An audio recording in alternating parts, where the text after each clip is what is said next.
এদিকে ট্রাইব্যুনাল ১-এ শেখ হাসিনা সহ ৩ জনের বিরুদ্ধে চতুর্থ ও পঞ্চম সাক্ষীর সাক্ষ্য ও জেরা শেষ হয়েছে। পরবর্তী সাক্ষ্য গ্রহণ ১৭ আগস্ট। শেখ হাসিনা এত বড় দানব কিভাবে হয়ে উঠতে পারলো?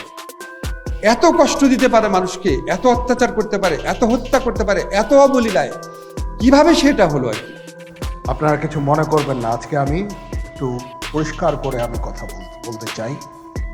আপনাদের সবার হয়তো ভালো নাও লাগতে পারে, কিন্তু বিশ্বাস করেন আমার এটা যদি আপনারা গ্রহণ করেন আপনারা লাভবান হবেন, কোনো ক্ষতি হবে না দেশের। আমার অন্য কোনো আকাঙ্ক্ষা নাই, আমার একটাই আকাঙ্ক্ষা, দেশ এবং জাতিটাকে একটা সুন্দর জায়গায় রেখে ছুটি করা। I had enough. For last 7-8 months I had enough.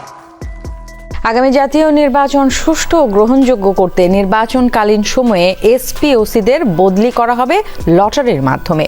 সচিবালয়ে নির্বাচন সংক্রান্ত বৈঠক শেষে স্বরাষ্ট্র উপদেষ্টা এই সিদ্ধান্ত জানান। বলেন, ডিসিদের বদলির ক্ষেত্রেও একই পদ্ধতি অবলম্বন করা হতে পারে। ক্ষেত্রে আমরা একটা ডিসিশন নিয়েছি, এটা স্যারের ইনস্ট্রাকশনের থেকে। এই ডিসিশনটা হলো আমরা লটারির মাধ্যমে তাদের এই যে পোস্টিংটা আমরা করে দেব। এসপিদের ক্ষেত্রে করব, অ্যান্ড পুলিশের ক্ষেত্রে ওসিদেরটাও আমরা করব, বাট ওসিদেরটা মানে পুরা এই ডিভিশন ওয়াইজ করতে হবে। শিডিউল ডিক্লেয়ার করার সময় পরে এইগুলির পোস্টিংগুলি চলে যায় ইসের হাতে, ইলেকশন নির্বাচন কমিশনের হাতে। এই জন্য আমরা আমাদের কাজটা করে দিব। তারপরে যদি নির্বাচন কমিশন চায় যে তারা আরও চেঞ্জ করতে চায়, তারাও করতে পারবে। জুলাই ঘোষণাপত্র নিয়ে পুরোপুরি সন্তুষ্ট নয় গণ অধিকার পরিষদ, এমনটাই জানিয়েছেন দলটির সভাপতি নুরুল হক নূর। তবে নির্বাচনের সময় ঘোষণা করাকে স্বাগত জানান তিনি। আমরা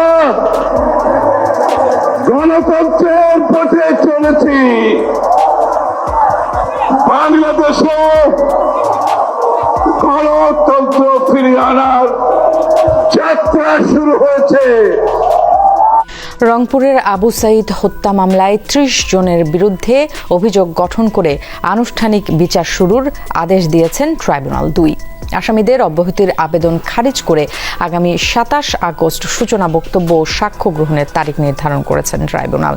আসামিদ্বয়ের পক্ষে জেরার মাধ্যমে ইনশাল্লাহ প্রমাণ করতে চেষ্টা করব দৃঢ়ভাবে যে তাদের গুলিতে ডিসিস্ট আবু সাইদ মারা যায়। ৫ই আগস্ট ঐতিহাসিক দিনে কক্সবাজার বেড়াতে যাওয়ায় কেন্দ্রীয় ৫ নেতাকে কারণ দর্শানোর নোটিশ দিয়েছে এনসিপি। একই সাথে আগামী ২৪ ঘন্টার মধ্যে লিখিত ব্যাখ্যা দেওয়ার নির্দেশ দেওয়া হয়েছে।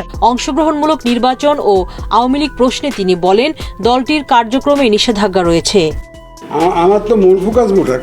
এখন আগে তো অনেক রাজনৈতিক দল অংশগ্রহণ করেছিল, শুধু একটা না তো, আরো ১৪ দলীয় জোট, ১২ দলীয় জোট, কত দলীয় সবই করছে তো। কিন্তু ওয়াজ ইট পার্টিসিপেটরি? আমরা পার্টিসিপেটরি বলতে বোঝাতে চাই আমার ভোটাররা নির্বিঘ্নে যাতে ভোট দিতে পারে সেই ব্যবস্থাটা আমরা করব। জেনে তেন মার্কা একটা নির্বাচন করে আপনারা জিতার চেষ্টা করবেন না। বড় দলগুলোকে বলি, for God sake help me, আমি একটা সুন্দর ক্রেডিবল একটা ট্রান্সপারেন্ট ইলেকশন দিতে চাই।